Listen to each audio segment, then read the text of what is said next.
sudah dibuang. Jangan harap keadilan akan datang. Kesedihan hanya tontonan bagi mereka yang diperkuda jabatan. Oh, oh ya, oh ya, oh ya, bongkar. Oh, oh ya, oh ya, oh ya, bongkar. Kita kembali pemirsa dalam Soal Rakyat. Seru sekali kalau kita bicara mengenai lagu-lagu yang dibawakan Iwan Fals ini ya. Memang cukup menyentuh. Kalau dulu lagu-lagu kritik sosial ini sangat merajalela sepertinya. Betul. Ya Mas Adis ya. Sekarang sudah tidak ada lagi lagu-lagu itu saja yang diputar-putar. Ya, sekarang yang rame itu oplosan. Mas Adis bisa nih jogetnya nih kayaknya nih. Mungkin apa yang diinginkan masyarakat juga berbeda begitu. Tapi kalau kita bicara mengenai pemimpin juga, apakah sebenarnya identik dengan penguasa? Karena kalau kita bicara pemimpin itu kan sebenarnya mereka-mereka yang menguasai juga. Nah, tapi penguasa dalam arti ini terkadang juga seperti tadi dikatakan Mas Adis juga harta ini kemudian menjadi satu titik utama. Nah, ini seperti apa Mas Adis?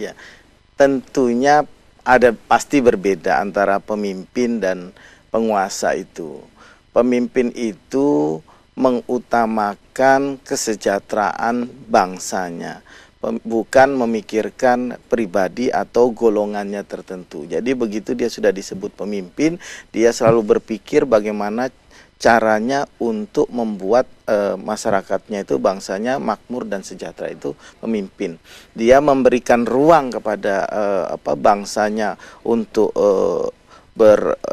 melakukan segala sesuatu dengan aturan-aturan, tidak didikte seperti itu. Jadi ruangnya cukup luas demi untuk kesejahteraan bangsanya tersebut. Bedanya dengan penguasa. Penguasa ini mereka cenderung mendikte.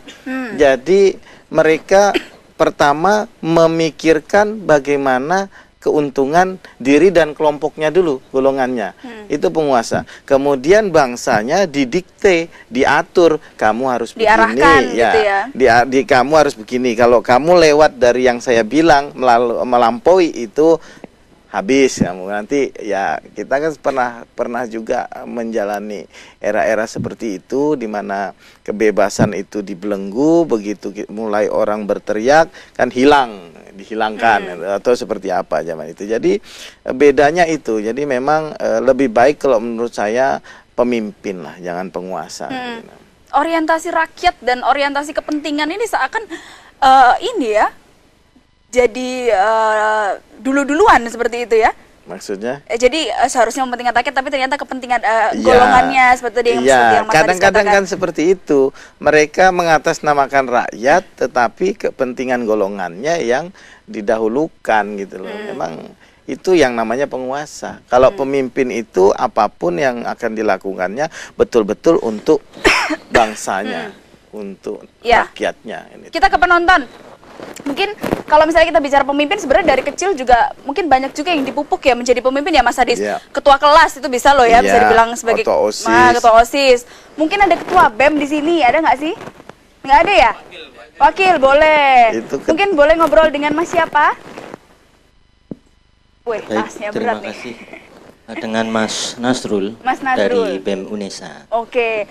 Kalau melihat secara harafiah ya, kepemimpinan tadi sudah dijelaskan oleh Mas Adis, dan sebenarnya kalau pemimpin itu kan membawahi rakyat banyak, jangankan Indonesia nih Mas Nasrul ya. Mas Nasrul tadi kalau misalnya wakil BEM sendiri, kalau misalnya membawahi dari rekan-rekan teman-teman mahasiswa sendiri, seperti apa sih sulitnya? Saya sepakat dengan lagu yang di awal tadi Iwan Fals, bahwa pemimpin itu, wakil rakyat itu sekumpulan orang hebat. Artinya pemimpin itu harus hebat. Nah, seperti yang dikatakan juga dengan Bapak Adis tadi, ciri-ciri pemimpin tadi kalau saya merangkum itu, pemimpin itu harus cerdas. Artinya cerdas berpikir, cerdas bertindak, cerdas berbicara.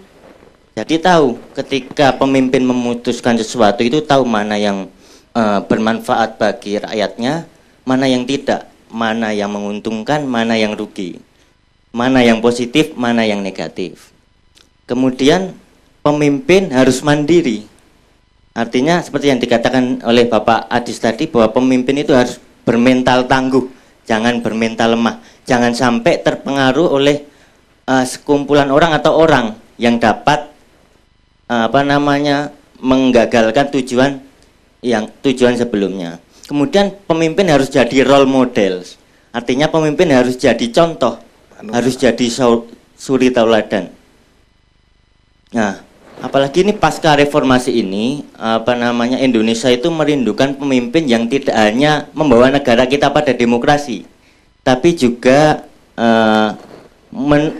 menumbuhkan nilai-nilai kesejahteraan. Kemudian membebaskan negara kita dari penjajahan. Kalau dulu itu penjajahan dalam memperjuangkan kemerdekaan, kalau sekarang penjajahan yang bersifat hedonis, artinya kebarat-baratan yang negatif. Artinya jangan sampai negara kita atau bangsa kita itu hilang jati dirinya.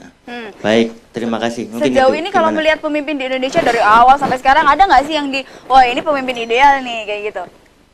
Kalau menurut saya sih belum ada ya. Oh, Mas Nasrul nanti mungkin ya jadi pemimpin ya. Amin. Baik. Kalau misalnya tadi melihat ternyata sampai sekarang Mas Nasrul ini ngelihat nggak ada pemimpin dari awal tadi sampai detik ini pemimpin yang ideal. Sebenarnya kalau kita melihat di negara Indonesia sendiri dari awal kita tahu ada beragam pemimpin dengan karakternya yang kuat masing-masing. Mas Adi melihat seperti apa? Memang kalau kita melihat karakter-karakter pemimpin kita dari awal sampai sekarang itu, saya setuju memang belum ada masuk kategori ideal atau sempurna. Saya setuju dengan adik-adik tersebut. Kita contohkan saja mulai dari awal, Bung Karno. Bung Karno Bapak proklamator kita. Ini satu pemimpin yang cukup disungkani atau dipandang luar biasa oleh negara-negara luar. Amerika Serikat dan Rusia saja angkat topi untuk beliau itu, dengan pola kepemimpinan yang meledak-meledak. Tapi ya kembali lagi, terlepas dari kehebatan seorang beliau, tetap masih ada juga kekurangannya. Akibat kekurangannya itulah beliau dijatuhkan, kemudian muncul era berikutnya zamannya Pak Soeharto. Pak Soeharto, kita suka atau tidak suka, kita akui bahwa zaman Soeharto Indonesia juga masuk dalam salah satu masa keemasan. Itu sudah diakui oleh berbagai negara di luar. Tetapi memang Pak Soeharto yang wise, cool dan tegas ini juga charming gitu ya. Ya, akhirnya juga kan jatuh karena kekurangannya juga. Jadi kembali lagi tidak ada pemimpin yang ideal. Dan B.J. Habibie pun begitu. B.J. Habibie, presiden kita yang ketiga, dengan ceplas-ceplosnya itu kan akhirnya juga tidak dipilih masyarakat, jatuh karena lepasnya satu negara satu provinsi kita ke tangan luar. Itu ada juga negatifnya, tapi bagusnya juga banyak. Dia terkenal dengan bapak teknologi kita, di mana beliau ini satu-satunya presiden yang menciptakan pesawat terbang. Itu kita banggakan. Kemudian Pak Abdurrahman Wahid. Pak Abdurrahman Wahid ini orang dunia luar angkat topi dan mengacungkan jempol, luar biasa beliau.